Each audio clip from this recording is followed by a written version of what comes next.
लकल हम्द या अल्लाह, अस्सलातु वस्सलामु अलैका या रसूल अल्लाह, अम्मा बाद।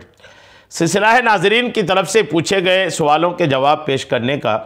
नाजरीन में से एक ने हमारे किसी वीडियो के कमेंट्स में दुरूद अकबर की फ़जीलत के ताल्लुक़ से पूछा है। दुरूद अकबर एक दुरूद है, इसके फ़ज़ाइल के ताल्लुक़ से जहाँ तक है तो उलमा ने लिखा है कि दुरूद अकबर के ताल्लुक़ से कि अगर दुरूद अकबर मदीने मनव्वरा की ज़ियारत नसीब हो तो ये दुरूद पाक हुजूर सैयद आलम सल्लल्लाहु तआला अलैहि वसल्लम के रोज़े मुनव्वरा के सामने पढ़ना चाहिए। अगर रब ने मुक़द्दर दिया, रब तबारक व तआला ने तौफीक दी, असबाब पैदा फरमाया, आपकी मदीने पाक की हाज़िरी हुई, तो मदीने पाक में आका के रोज़े की जालियों के सामने या आका के रोज़े की तरफ तवज्जो करके अगर ये दुरूद अकबर पढ़ी जाए तो अल्हम्दुलिल्लाह इसकी बरकतें ज़्यादा नसीब होंगी।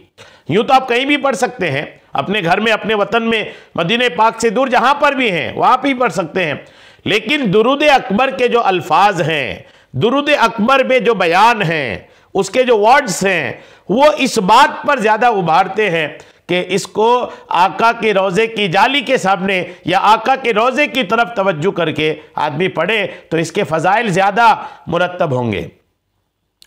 क्योंकि दुरूद पाक में, इस दुरूद पाक में जिस कदर अलक़ाब और आदाब और तफसीलात से आका की बारगाह में सलातो सलाम का नजराना पेश किया गया है, इसका सही लुत्फ़ रोज़े अतहर की जालियों के सामने पढ़ने से ही हासिल होगा।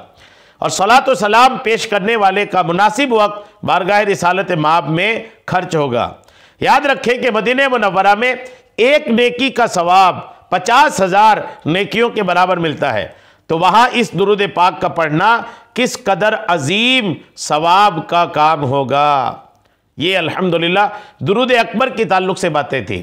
अब दुरूद अकबर भी एक दुरूद ही है, तो दुरूद शरीफ की जितने भी फ़ज़ाइल हैं वो फ़ज़ाइल इस दुरूद पाक को भी शामिल होगा। तो ये दुरूद अकबर जो है आप इसको पढ़ने की कोशिश कीजिए और बरकतें हासिल कीजिए। इंशाअल्लाह इसका आपको काफ़ी फैज़ मिलेगा।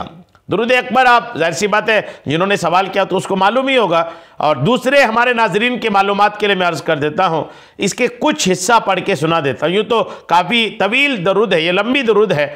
आप जो इसको पढ़ें याद ना हो तो किताब में देख के भी पढ़ सकते हैं आप इसको। इसके इब्तिदाई शुरुआत के जो अल्फाज हैं वो मैं पढ़ के सुना देता हूँ। बिस्मिल्लाहिर्रहमानिर्रहीम। इन्नल्लाह व मलाइकतहु युसल्लूना अलन नबी या अय्युहल्लज़ीना आमनू सल्लू अलैहि व सल्लिमू तस्लीमा। अस्सलातु वस्सलामु अलैका या रसूल अल्लाह, अस्सलातु वस्सलामु अलैका या नबी अल्लाह, अस्सलातु वस्सलामु अलैका या सफ़ी अल्लाह, अस्सलातु वस्सलामु अलैका या हबीब अल्लाह, अस्सलातु वस्सलामु अलैका या नजी अल्लाह, अस्सलातु वस्सलामु अलैका या खलील अल्लाह। यूँ ये दुरूद अल्हम्दुलिल्लाह काफ़ी तवील है और इस तरह के सेगे के साथ ये दुरूद पाक अल्हम्दुलिल्लाह ये मनक़ूल है और तहरीर की गई है। तो निहायत अज़ीमुश्शान दुरूद है। दुरूद अकबर कहा जा रहा है इसको। दुरूद अकबर, अकबर का मतलब सबसे बड़ा, यानी सबसे बड़ी दुरूद के तौर पर दुरूद अकबर को पहचान हासिल है।